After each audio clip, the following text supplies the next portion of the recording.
어머니는 제가 밥 먹는 걸 보시고는 이내 침대에 누워서 TV를 보시더군요. 그런데 어머니는 TV를 하루 종일 켜놓고 계셨어요. TV에서 어쩔 때는 노래가 나오고 어쩔 때는 드라마가 나오고 자동으로 돌아가는 오르골처럼 쉴 새 없이 소리를 만들어내고 있었어요.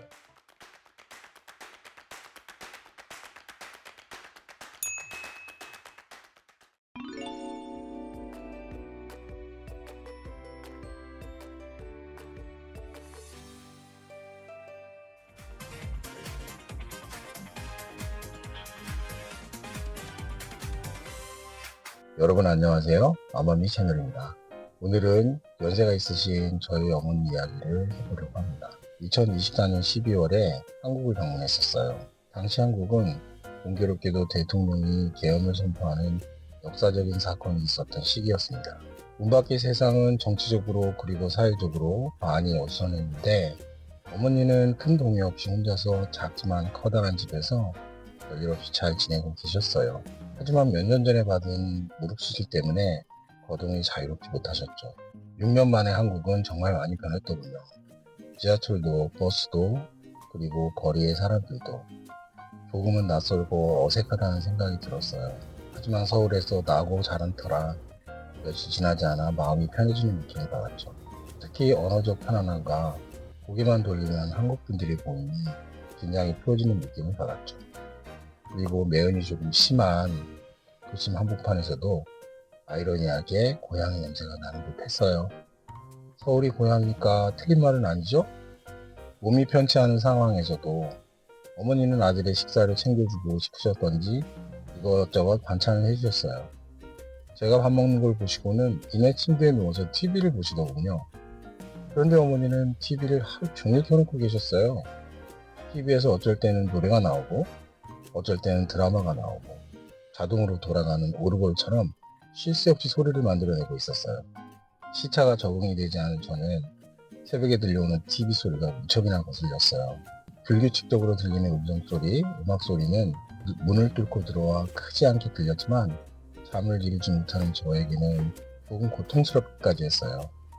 그렇지만 어머니가 보실 수도 있는데 소리를 줄여달라거나 꺼달라고 말씀드릴 수 없어서 그냥 참았어요. 3일쯤 지났을 무렵 아침상을 차려주신 어머니에게 살짝 여쭤봤어요. 엄마, 뭐 재밌는 거 있어요? 뭘 그렇게 하루 종일 보세요? 어머니는 천천히 그냥 하시던 일을 하시면서 이렇게 이야기하셨어요. 사람 소리 나잖아. 그냥 켜놓는 거야. 사람 소리가 나니까. 라고 말씀하셨고 저는 죄송한 마음에 아무 말도 하지 못했습니다. 혼자 계시는 어머니는 사람 소리가 그리우시다고 하루 종일 TV를 켜놓고 계신다는데 저는 도대체 이해할 수가 없었습니다. 낮에는 그렇다고 쳐도 밤새 TV를 켜놓으면 사람 말소리에 노래소리까지 잠을 제대로 주무실 수 없다고 생각이 들었던 거죠. 한국에서 열흘 정도 지내고 미국으로 돌아오는 날에도 어머니는 그렇게 TV를 켜놓은 채 저를 배웅해 주셨어요. 어머니께서는 당신은 잘 있을 테니 걱정하지 말고 외국에서 가족을 잘 챙기라고 여러 번 말해주셨죠. 효자 아들은 아니지만 연세가 있으신 어머니를 두고 나오는 마음은 정말 좋지 않았어요. 12월의 서울 날씨는 추웠어요. 공항에 택시를 타고 갈 수도 있었지만 허전한 마음에 사람들을 많이 볼 수 있는 지하철을 탔습니다. 공항 가는 내내 어머니의 방에 켜진 TV가 생각이 났어요. 집으로 돌아와서는 정말 몸이 심하게 아팠어요. 올해 유행하는 감기라고 하더군요. 거의 일주일을 아프고 바로 출장길에 올랐습니다. 직업상 한 달에 한 번은 출장을 가서 며칠씩 호텔에서 지내야 되는데 특별한 약속이 없는 한 혼자 끼니를 챙기다 보니까 식당에 앉아서 밥을 먹기보다는 투고를 해서 호텔방에서 때우게 되는 경우가 많아요. 밥 먹으면서 유튜브로 예능 프로그램이나 뉴스 같은 걸 보는 게 유일한 낙이죠. 그리고 아침에 일어나서는 전날의 업무를 정리해서 회사에 보내는 일을 1시간 정도 하는데 문득 공허하다는 생각이 들고 아무리 밝게 불을 켜도 방 안이 어두운 것처럼 느껴지더군요. 창문을 열어 호텔 방 안에 아침 햇살을 아무리 가득 채워도 이상하게 뭔가 공허한 느낌이 들어요. 결국은 TV를 켜고 알아듣지도 못하는 뉴스를 켜놓았습니다. 게다가 소리도 상당히 크게 말이죠. 아, 맞아요. 저도 출장 나가면 아침 내내 호텔 방에 TV 뉴스를 켜놓고 나갈 준비를 하는 버릇이 있었어요. 게다가 연달아 같은 호텔에서 자는 경우에는 아침에 아예 TV를 켜놓고 일을 하러 갑니다. 물론 돌아오면 TV는 꺼져 있지만 말이죠. 인지하지 못하고 있었지만 저 역시 공허한 호텔방이 싫었던 겁니다. 어머니가 혼자 계시는 집에 TV를 켜놓으신 것처럼 저도 TV를 켜서 공허한 분위기의 방 안 공기를 부수려고 하는 일을 버릇처럼 하고 있었던 거예요.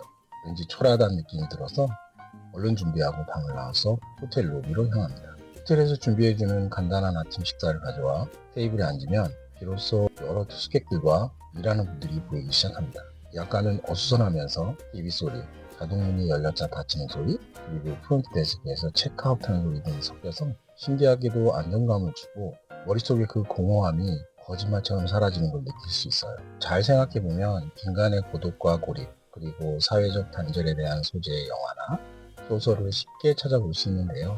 아주 예전에 저는 김씨 표류기라는 영화를 본 적이 있어요. 영화의 내용은 한강에 투신한 한 남자가 감성에 고립된 채 생존하려고 애쓰는 에피소드와 한 여성이 망원경으로 헬프라고 크게 써져 있는 글자를 우연히 발견하면서 전개됩니다. 여자 주인공은 밤섬에 고립된 그 남자를 재미로 관찰하게 되고 그 행동을 보면서 위안을 삼는 상황까지 진행되는데요. 결국은 자신이 어떤 사람인지 알지도 못하는 그 남자에게 짜장면을 배달시켜주는 등 메시지를 보내면서 용기를 얻어서 문을 열고 세상에 나와서 자신도 세상과의 단절을 극복한다는 내용이에요. 이 영화는 남자의 단순한 생존기가 아니라 두 주인공의 상반된 환경에서 사회적 고립과 소통의 중요성을 조명하는 작품이었습니다. 하지만 저는 영화를 보는 내내 남자가 생존하는 우스꽝스러운 에피소드에만 관심이 있었을 뿐 감독이 표현하고자 하는 것에 대해서는 관심이 없었던 것 같아요. 인간은 사회적 동물이라는 말을 들어본 적이 있어요. 고대 그리스 철학자인 아리스토텔레스가 했던 말인데 인간은 본능적으로 공동체를 이루면서 살아가는 존재라는 의미입니다. 물론 개인주의적 삶을 추구할 수도 있지만 완전히 사회와 단절된 채 살아가는 것은 어렵습니다. 사람은 관계 속에서 성장하고 사회 속에서 의미를 찾는 존재이기 때문이죠. 한 가지 더 하면 혼자서 사시는 노인분들이 하루 종일 TV를 켜놓는 이유는 TV가 단순히 오락수단이 아니라 심리적 안정과 정서적 위안을 주는 중요한 도구가 되는 것이라고 인터넷 기사에서 읽은 적이 있어요. 저 역시 가족과 떨어져 혼자 있는 공허함 때문에 아침에 TV를 켜놓는 버릇이 있다는 것을 알고 조금은 놀랐지만 TV 소리가 혼자 있는 사람의 공허함을 깨는데 도움이 되는 건 확실한 것 같아요. 한국에 계신 어머니는 일주일에 몇 번 병원을 다니시거나 근처에서 장을 보시는 게 외출의 전부이신데 출가한 자식들이 당신 때문에 걱정하는 게 싫으셨던지 연락을 꺼려하시고 그저 TV를 켜놓으시고 세상과 소통하고 계신 것 같아요. 다행히 동생들이 자주는 아니지만 연락하고 찾아뵙고 안부를 봐준다니 그저 감사할 따름입니다. 한 가지 바람이 있다면 어머니가 자식들에게서 소외되고 있다는 생각은 안 하셨으면 합니다. 멀리 있어서 자주 뵙지는 못하지만 꼭 이 말을 해드리고 싶어요. 어머니 사랑합니다.